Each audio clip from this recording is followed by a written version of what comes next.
Section 15 of Reclaiming Revolution. History, Summation, and Lessons from the Work of STORM, Standing Together to Organize a Revolutionary Movement. This recording is in the public domain. Recorded by the Progressing America Project.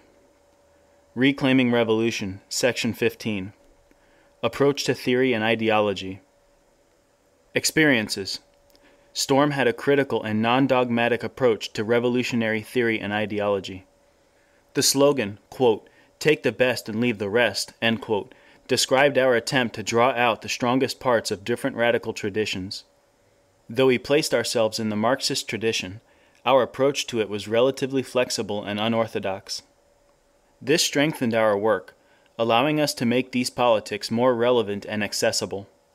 We resisted the tendency in the Marxist tradition to lock ourselves narrowly into dogmatism and sectarian divisions.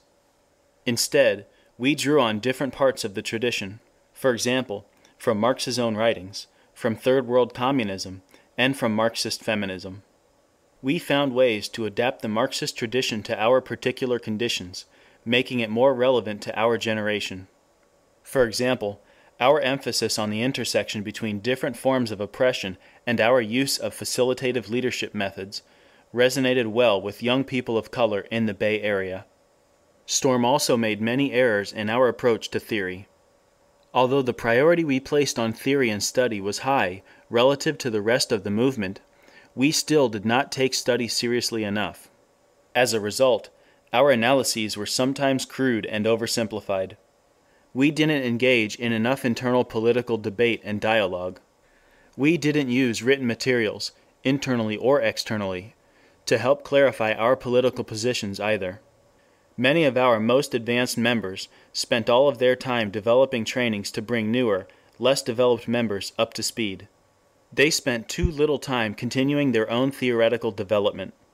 Some of STORM's internal culture even served to stifle debate.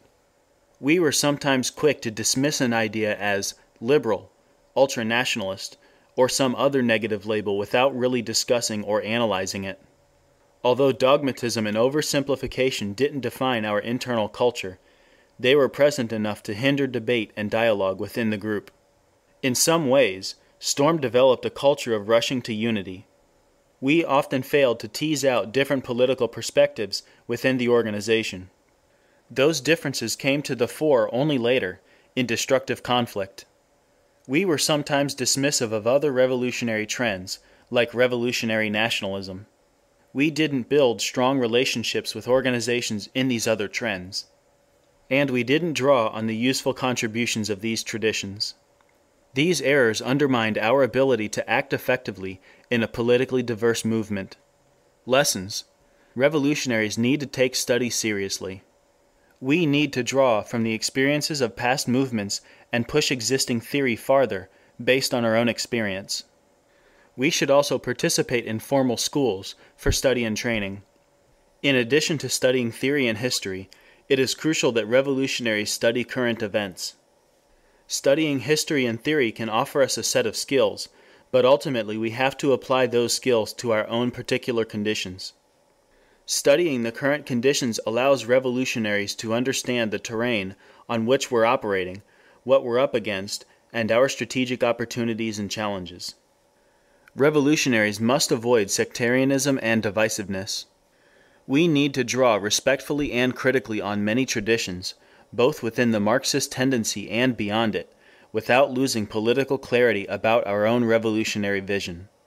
Dismissal of other revolutionary traditions is a divisive, sectarian error. Different revolutionary trends can and should provide each other with comradely debate that helps all of us gain clarity and build unity. And revolutionaries must be able to act in fronts with many other kinds of people and organizations, so we should definitely be able to do that with other revolutionaries. Revolutionary organizations should actively cultivate spaces, internally and externally, for rigorous, comradely debate and dialogue. We must challenge each other and our ideas. But we must also guard against demagoguery and dogmatism in the guise of debate and dialogue. We must discuss and analyze ideas, not label and dismiss them. End of section 15.